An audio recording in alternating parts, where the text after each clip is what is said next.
प्रिय बच्चों, कक्षा 10 में हमारे 2 वीडियो हो चुके हैं और ये आज हम इस वीडियो के माध्यम से तीसरी प्रमेय लेकर के आए हैं, आपके पास उपस्थित हुए हैं और इस प्रमेय को आपके समक्ष हम रख रहे हैं। तो देख रहे हैं, जैसा कि आप देख रहे हैं कि ये तीसरी प्रमेय जो है ये लिखी है आपके सामने कि किसी वृत्त के किसी व्यास के सिरों पर खींची गई स्पर्श रेखाएं समांतर होती हैं और ये आपके टेक्स्ट बुक का क्वेश्चन नंबर 4 भी है, यानी एक प्रमेय का भी काम कर रही है और आपकी ये क्वेश्चन 4 में भी दिया गया है। तो विगत प्रमेय में हमने आपको यही बताया था कि सबसे पहले प्रमेय की बात को हम अच्छे से लिख लेते हैं और इस प्रमेय की बात को हम 2 भागों में बांट देते हैं, जिससे कि हमारे जो कार्य करने की एक प्रक्रिया है वो आसान बन जाती है। तो इसको भी हम उसी तरह करेंगे, 2 भागों में बांटेंगे। तो एक भाग हम यहां से बांट दे रहे हैं कि किसी वृत्त के किसी व्यास के सिरों पर खींची गई स्पर्श रेखाएं, एक भाग हमारा बन गया और दूसरा भाग हमारा हो जा रहा है समांतर होती हैं। अब इन 2 भागों की मदद से, अर्थात पहले भाग की मदद से हम एक एक शब्दों को पढ़ेंगे और उसकी मदद से हम चित्र बनाएंगे। तो जैसे पहले शब्द में कहा गया है कि किसी वृत्त, तो किसी वृत्त का क्या मतलब हुआ कि एक हमें कोई वृत्त बना लेना है और उस वृत्त का केंद्र, वृत्त रहेगा तो उसका केंद्र बनाना ही पड़ेगा, उसका केंद्र हम वो रख देते हैं। तो एक वृत्त हम बनाते हैं और ये वृत्त है आपका, देख रहे हैं जैसा कि चित्र में आप देख रहे हैं कि एक वृत्त हमने ये बना लिया। इस वृत्त का ये केंद्र O है। अब यहां तक की बात हमारी पूरी हो गई, किसी वृत्त, एक वृत्त हमारा तैयार हो गया। अब आगे कहा गया कि किसी व्यास, अर्थात इस वृत्त का कोई एक व्यास बनाना है। किसी व्यास मतलब कोई एक व्यास बनाना है। तो व्यास क्या होती है? ऐसी रेखा जो वृत्त के परिधि से एक छोर से दूसरे छोर को मिलाए और केंद्र से होकर के जाए। तो ये वृत्त की एक परिधि के एक बिंदु से दूसरे बिंदु को ये रेखा मिला रही है और ये केंद्र से भी होकर के जा रही है। इसका हम कुछ नाम रख देते हैं P और Q। अब ये जैसा कि चित्र में आप देख पा रहे हैं, ये PQ इस वृत्त का क्या है? व्यास है। तो यहां पर देख रहे हैं किसी व्यास, इस वृत्त का एक व्यास हमारा PQ है। अब आगे देखते हैं व्यास के सिरों पर। अब ये व्यास के सिरे कौन कौन है? एक सिरा P है, दूसरा सिरा Q है। सिरों पर खींची गई स्पर्श रेखा, अर्थात इनके सिरों पर P और Q पर हमें स्पर्श रेखा खींचना है। स्पर्श रेखा वो रेखा होती है जो वृत्त को स्पर्श करती हुई जाए, छूती हुई जाए। तो ये P से आप जैसा कि चित्र में देख पा रहे हैं, ये हमने एक स्पर्श रेखा खींच लिया। इसका नाम भी कुछ रख देते हैं APB, ये एक स्पर्श रेखा। अब दूसरे सिरे Q पर भी आपको स्पर्श रेखा खींचना है। तो जैसा कि चित्र में आप देख पा रहे हैं, हमने ये स्पर्श रेखा खींच दिया और इसका नाम रख दिया CD। तो 2 स्पर्श रेखा AB और CD। अब पहले आधे भाग में जो बात कही गई थी उतना संपूर्ण चित्र हमारा तैयार हो गया। एक बार फिर से जैसे देखते हैं कि किसी वृत्त, सबसे पहले हमने क्या किया? एक वृत्त बनाया कि किसी व्यास, अर्थात इसी वृत्त का एक व्यास हमें बनाना था, तो एक व्यास हमने PQ बनाया। आगे कहा गया के सिरों पर, अब 2 सिरे हमें P और Q मिले, इन सिरों पर खींची गई स्पर्श रेखा। तो सिरा P पर एक स्पर्श रेखा हमने AB खींचा और सिरे Q पर दूसरी स्पर्श रेखा CD खींचा। पहले आधे भाग की मदद से चित्र हमारा तैयार हो गया। अब चित्र जैसे बनाए हैं या चित्र में जो कार्य पहले किया गया है, उन्हीं बातों का उल्लेख हम चित्र की बातों को दिया हेडिंग में लिखेंगे। तो जैसा कि अब हम लिखने चल रहे हैं, दिया है।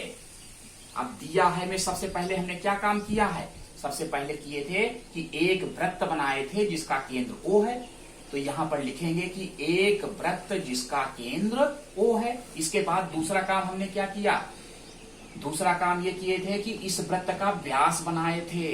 तो इसी वृत्त का एक व्यास PQ, दूसरे स्टेप पर हमने काम किया। तो हमने लिखा कि इस वृत्त का व्यास PQ है, इस वृत्त का व्यास PQ है। इसके बाद क्या काम किए, खींची गई स्पर्श रेखा यानी इस व्यास के सिरों पर हम स्पर्श रेखा खींचे थे। तो एक स्पर्श रेखा APB और दूसरी स्पर्श रेखा CQD है। इतना कार्य हमने चित्र में किया। तो इसी बात को दिया हेडिंग में हमने ये लिख दिया कि एक वृत्त जिसका केंद्र O है तथा इसका व्यास PQ है तथा P और Q पर दो स्पर्श रेखाएं APB एवं CQD हैं। अब इसके बाद दूसरी हेडिंग होती है सिद्ध करना है। सिद्ध करना है में ये हम दूसरा वाला भाग की मदद लेते हैं। दूसरे भाग में कहा गया है समांतर होती है। क्या समांतर होती है, स्पर्श रेखाएं समांतर होती हैं। तो स्पर्श रेखा कौन कौन है, एक स्पर्श रेखा आपकी AB है, दूसरी स्पर्श रेखा CD है। ये दोनों रेखाएं समांतर हैं, ये हमें सिद्ध करना है। तो सिद्ध करना है भी लिखेंगे AB समांतर CD। यहाँ पर जैसा कि देख पा रहे हैं इन दो रेखाओं को हमने समांतर खींच दिया। इसका मतलब ये समांतर का चिन्ह है, AB और CD को समांतर सिद्ध करना है। अब इस चित्र में सिद्ध करने के लिए यदि कुछ अन्य बातों को बढ़ाते हैं तो उसका उल्लेख हम रचना हेडिंग में करते हैं। क्योंकि इस सवाल में हम देख पा रहे हैं कि चित्र हमारा संपूर्ण तैयार है, इसमें कुछ अतिरिक्त कार्य हमें नहीं करना है, इसलिए इसमें रचना की हेडिंग नहीं पड़ेगी। अब आगे की हेडिंग हम चलते हैं उपपत्ति। उपपत्ति में सिद्ध करने की सारी प्रक्रियाओं का हम जिक्र करते हैं। तो उपपत्ति में हम देख पा रहे हैं कि यहाँ पर दो स्पर्श रेखा APB और दूसरी स्पर्श रेखा CQD है और PO क्या है, त्रिज्या है, QO क्या है, त्रिज्या है। और हम जानते हैं पिछले प्रमेय में हम पढ़ चुके हैं कि स्पर्श रेखा सदैव त्रिज्या पर क्या होती है, लंब होती है। जब लंब होती है तो इसका मतलब ये कोण आपका 90 अंश का बनेगा, क्योंकि स्पर्श रेखा है और ये क्या है, त्रिज्या है। स्पर्श रेखा त्रिज्या पर लंब होती है तो ये कोण आपका 90 अंश का होगा। इसी प्रकार ये भी स्पर्श रेखा है और आपकी ये QO त्रिज्या है तो ये भी कोण आपका 90 अंश का बनेगा। तो इसी बात को हम यहाँ पर लिखेंगे कि APB और CQD स्पर्श रेखाएं हैं तथा OP-OQ त्रिज्या है। इसलिए कोण BPO और कोण DQO बराबर 90 अंश, क्योंकि स्पर्श रेखा और त्रिज्या लंब होती है। समीकरण 1 तैयार हो गया। अब इस व्यास के एक ओर हमने कोणों का निर्धारण किया। अब इसी व्यास के दूसरी तरफ इस भाग की ओर आते हैं।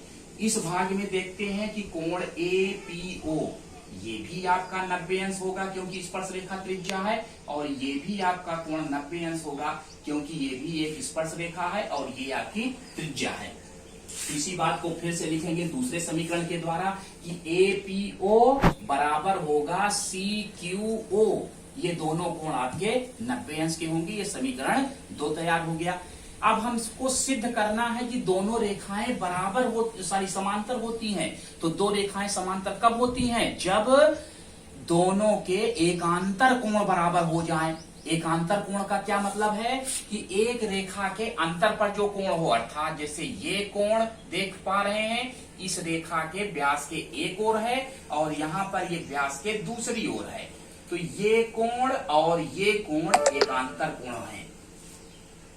ये कोण और ये कोण एकांतर कोण है। यदि ये दोनों कोण हमारे बराबर हो जाएं तो ये दर्शाता है कि ये दोनों रेखाएं क्या हैं, समांतर हैं। उसी प्रकार से ये कोण और ये कोण यदि बराबर हो जाएं तो ये सिद्ध हो जाता है कि ये दोनों रेखाएं परस्पर समांतर हैं। तो जैसा कि समीकरण 2 बन गए, दोनों समीकरणों से हमें जरूरत है कि APO बराबर DQO, ये दोनों को बराबर कहने की जरूरत है। तो समीकरण 1 और 2 से देख पा रहे हैं कि हमको मिल जा रहा है APO और DQO, ये दोनों हमारे बराबर हो गए 90 अंश, और CQO BPO भी हमारे 90 अंश के मिल गए। ये कोण इसके बराबर है, ये कोण इसके बराबर है, दोनों समीकरणों से मिल जा रहे हैं। और ये दोनों कोण है क्या, एकांतर कोण है। अब चूंकि दोनों एकांतर कोण बराबर हैं, इसलिए ये दोनों स्पर्श रेखाएं क्या होंगी, समांतर होंगी। क्योंकि दो रेखाओं के समांतर होने के लिए जरूरी है कि उनके एकांतर कोण बराबर होने चाहिए। जब दोनों एकांतर कोण हमें बराबर मिल गए, इसलिए हम ये कह सकते हैं कि स्पर्श रेखाएं समांतर होती हैं। तो इस तरह से हमारी आज की ये प्रमेय समाप्त होती है। इस प्रमेय में जहां भी आपको कठिनाई महसूस हो, आप कमेंट के माध्यम से हमको अवगत कराइएगा। आपकी समस्याओं का निदान आगे के वीडियो में किया जाएगा। इतना ही।